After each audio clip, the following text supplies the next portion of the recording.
A graduate student wanted to estimate average time spent studying among grad students at her school. She randomly sampled grad students from her school and obtained 99% confidence interval of 17 to 25 hours per week. Which of the following would be true if the level of confidence is lowered?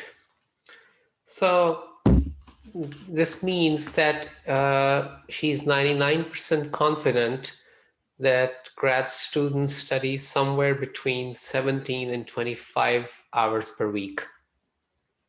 So if you want to be less confident, then you decrease the interval. So um,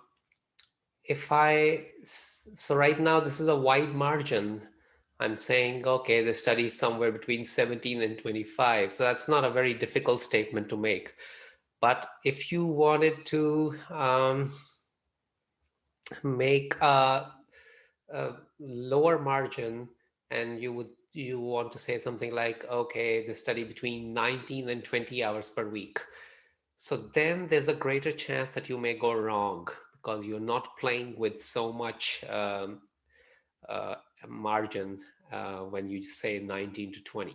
So if you decrease the interval, your confidence should decrease. You shouldn't be as confident that it's between 19 to 20 as you are when you say it's between 17 to 25. So the takeaway is that if you decrease the confidence, then the confidence interval also decreases. If you increase the confidence, then the confidence interval also increases. So what do we say? Here we are lowering it to 95% from 99. So the confidence interval should also shrink. So width of the confidence interval becomes smaller.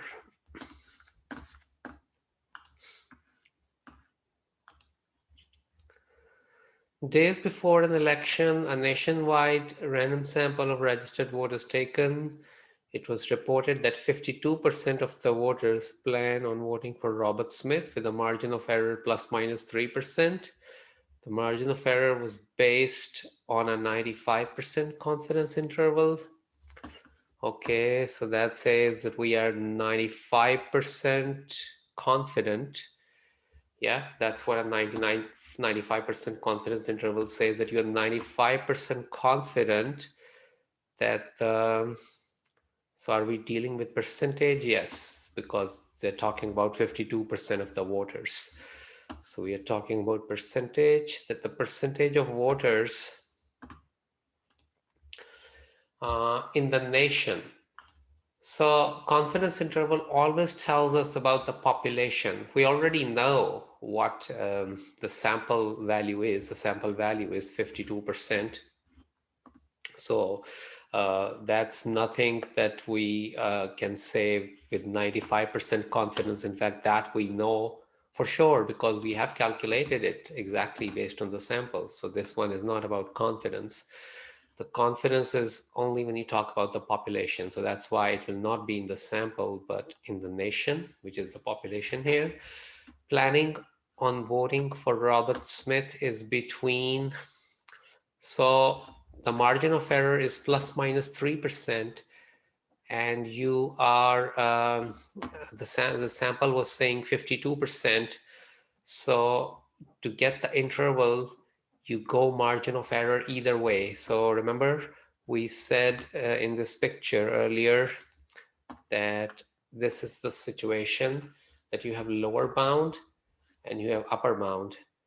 And in the middle, you have the point estimate. So in this particular problem, you will have 52% in the middle. That's the point estimate. Point estimate is what value you get for the sample.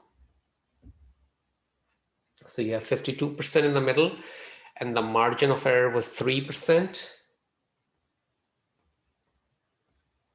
So it means that if you want to know what the interval was, then you add 3% to the point estimate. So that gives you an upper bound of 55%. And to get the lower bound, you subtract 3% from 52%. So that gives you a lower bound of 49%. So what that means is that if in the sample that you got, 52% said that they will vote for Robert Smith, then you can say that in population, somewhere between 49% and 55% will vote for Robert Smith if there's a 3% margin of error. So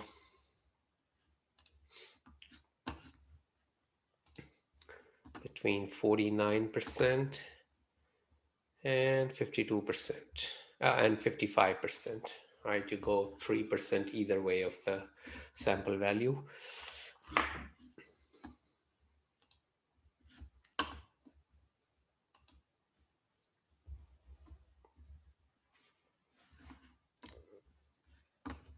Okay.